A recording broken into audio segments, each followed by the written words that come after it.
हाम्रो एउटा तत्त्वमीमांसीय प्रश्न हो। लेखक कस्तो हुनुपर्छ, लेखक सब कस्तो हुनुपर्छ भन्ने हाम्रो वैचारिक प्रश्न हो। हामी त्यो प्रश्नमा छलफल गरौँ भनेर यस प्रकारका संस्थाहरूमा आबद्ध पनि भएका हौँ, अभियन्ता बनेर लागेका पनि हौँ। मेरो विद्यार्थी पनि हुनुहुन्छ युनिभर्सिटीको अर्घ खडायतजी। मैले त्यसमा आपत्ति मानेको होइन, एउटा बहसको विषय मैले यहाँ राखेको प्रस्तावको रूपमा राखेको मात्रै हो। मलाई त्यस्तो लाग्छ। नेपाली लेखक सङ्घमा आबद्ध हुँदाखेरि सर्वप्रथम त म आज यो आठौँ राष्ट्रिय अधिवेशनबाट निर्वाचित आदरणीय दाई वियोगी प्राथमिकको अध्यक्षतामा निर्वाचित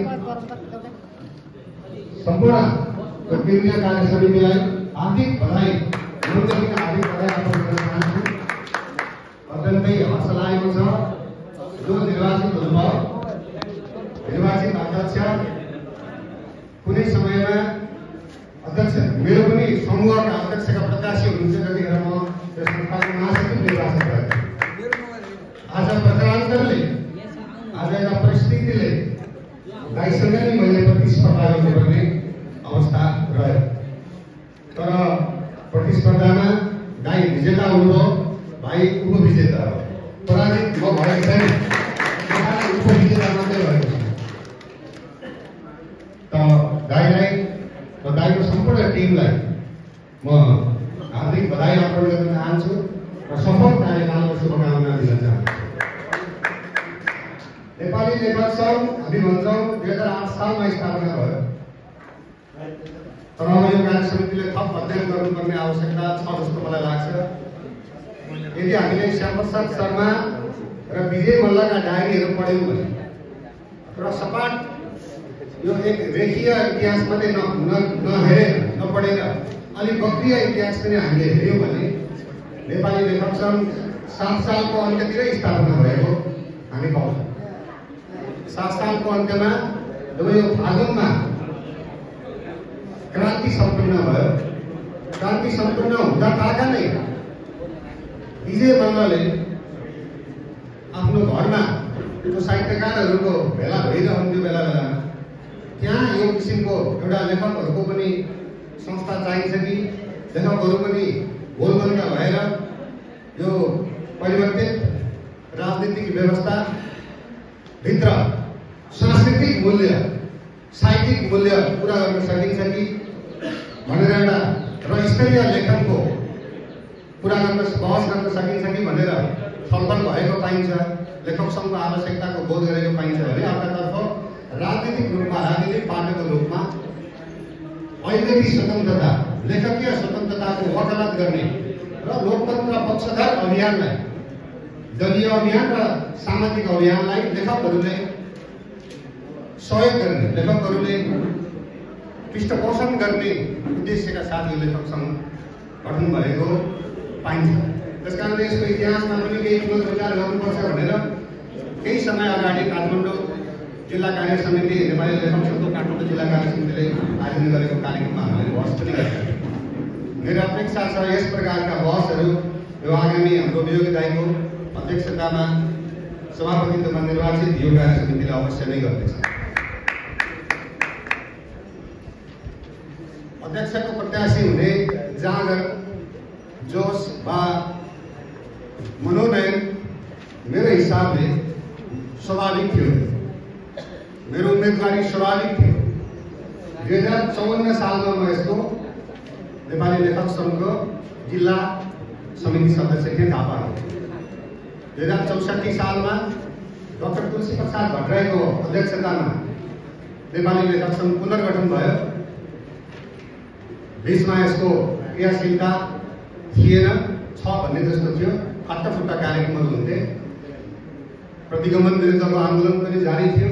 संयुक्त संस्था मञ्च पनि गठन भएको थियो। नेपाली लेखक सङ्घ प्रगतिशील लेखक सङ्घ भन्ने छुट्टै त्यस्तो अस्तित्वमा रहेर क्रियाकलाप गर्दैन।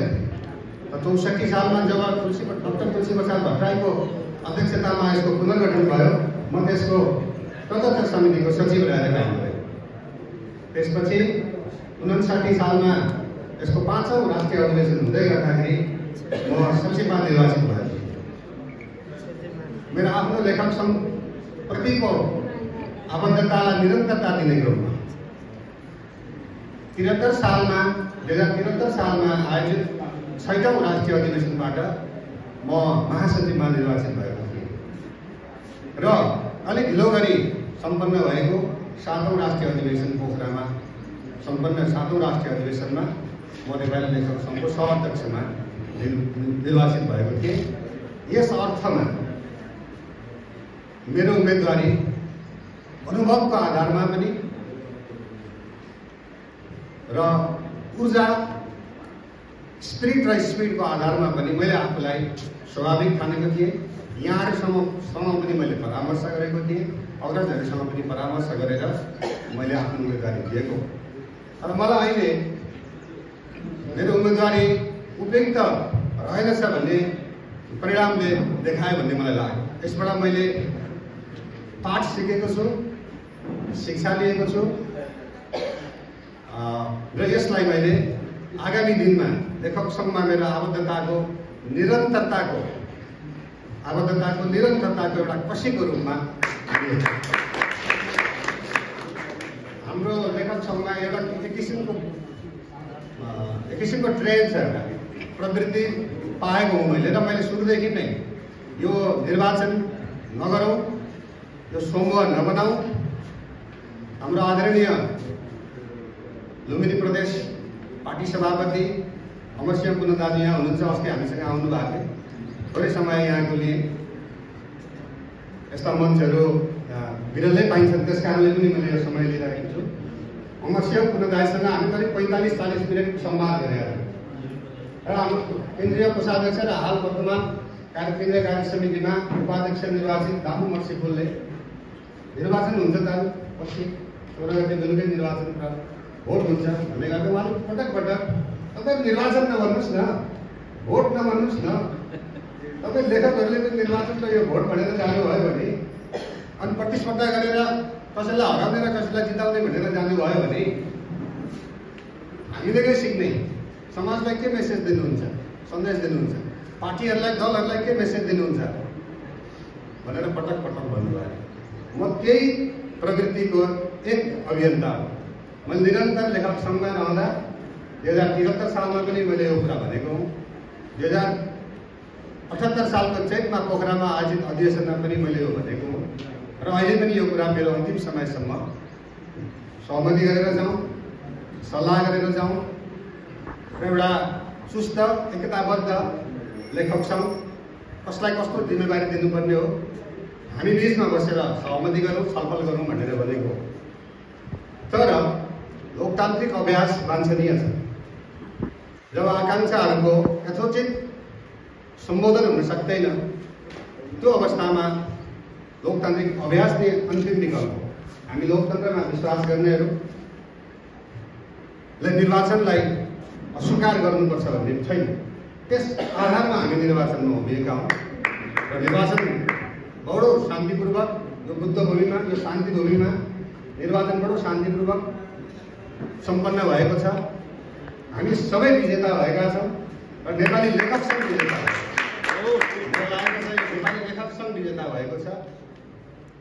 जहाँसम्म वियोगिताको सक्रियता र क्रियाशीलताको अपेक्षा छ त्यसको सुनिश्चितता यो 1-2 दिन पछि नै देखिनेछ भन्ने मलाई लाग्छ।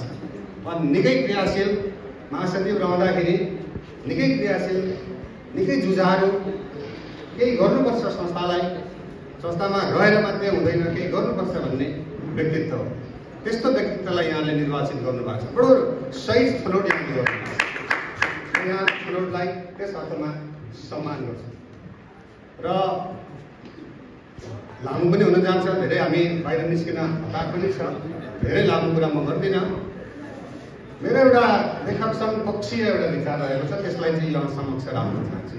अघि पनि भने यस्ता मञ्च विरलै पाइन्छ जहाँ अमरसिंह पुन जस्ता नेतृत्व हुनुहुन्छ, डाक्टर तुलसी भट्टराई, डाक्टर कृष्ण शर्मा, यो तीर्थ श्रेष्ठ, भगवान् दिनकार जस्तो साहित्यकार बुद्धिजीवीहरू हुनुहुन्छ।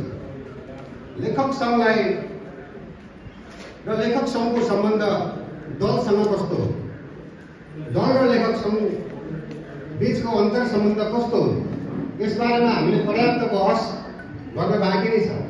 तर केही आंशिक बहसहरू हामीले गरेका छौँ। आंशिक बहसमा हामीले भनेका छौँ र व्यक्तिगत रूपमा मेरो आफ्नो विचार रहेको छ कि लेखकको त पार्टी हुन्छ, लेखकको पार्टी हुन्छ, तर पार्टीको लेखक हुँदैन। यो कुरामा म प्रश्न छु र आगामी कार्य समितिले पनि यो कुरामा स्पष्टता, जब हामी अभिव्यक्ति स्वतन्त्रताको लेखकीय स्वतन्त्रताको वकालत गर्छौँ भने यो कुरामा हामी प्रष्ट हुनुपर्छ। पार्टीको लेखक हुने व्यवस्था, पार्टीको लेखक हुने अवस्था साम्यवादी व्यवस्थामा मात्रै सम्भव छ।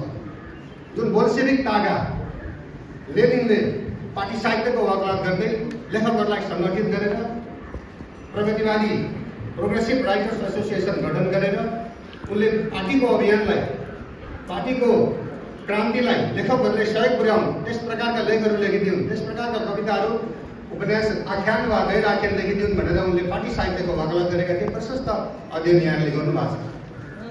पार्टी साहित्यको वकालत गर्ने साम्यवादी पार्टीहरूले, साम्यवादी व्यवस्थाका पक्षधर साम्यवादी पार्टीहरूले पार्टीको लेखकको परिकल्पना गर्दछन् र पार्टीको लेखक पनि त्यहाँ हुन्छ।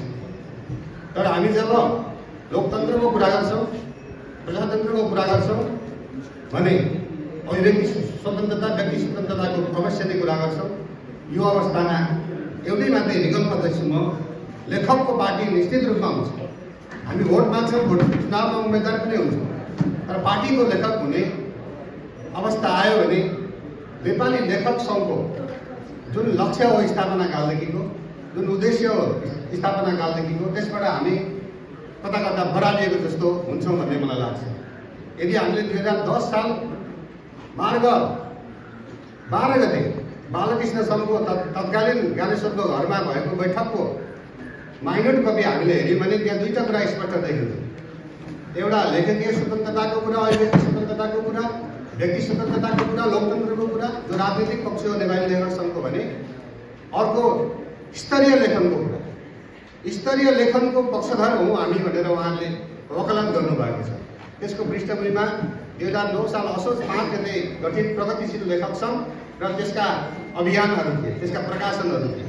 त्यसले जुन प्रकारको अभियान र प्रकाशनहरू चलाए त्यसको एक किसिमले वैकल्पिक संस्थाको रूपमा यसलाई अगाडि बढाउने प्रतिबद्धता त्यो बैठकमा, बालकृष्ण सङ्घको घरमा भएको बैठकमा देवकोटा, लेखनाथ पौडेल, क्षितिचरण, हृदयसिंह, चन्द्रसिंह प्रधान लगायतका तमाम त्यो बेलाका स्रष्टाहरू, वरिष्ठ स्रष्टाहरू उपस्थित भेलाले गरेको छ।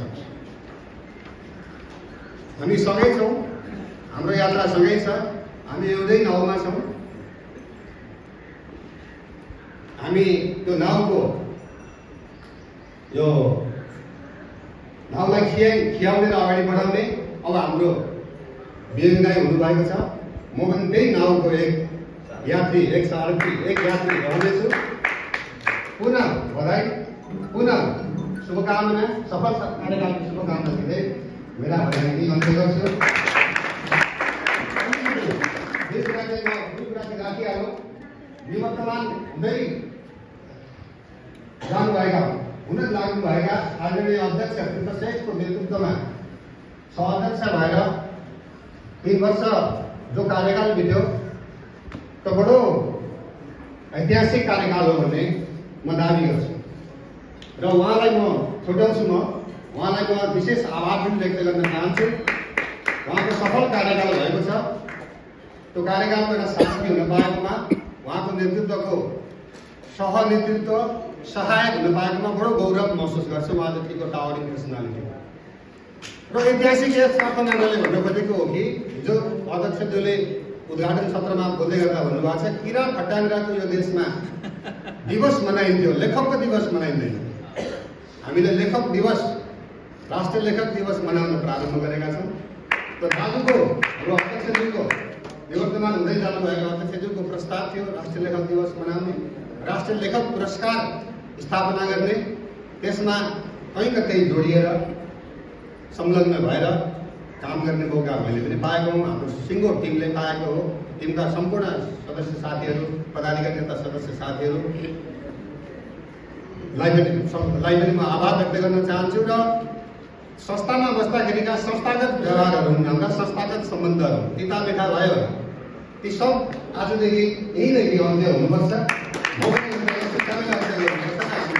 व्यक्तिगत हाम्रा सम्बन्धहरू निरन्तर रहनेछन्, जारी रहनेछन्।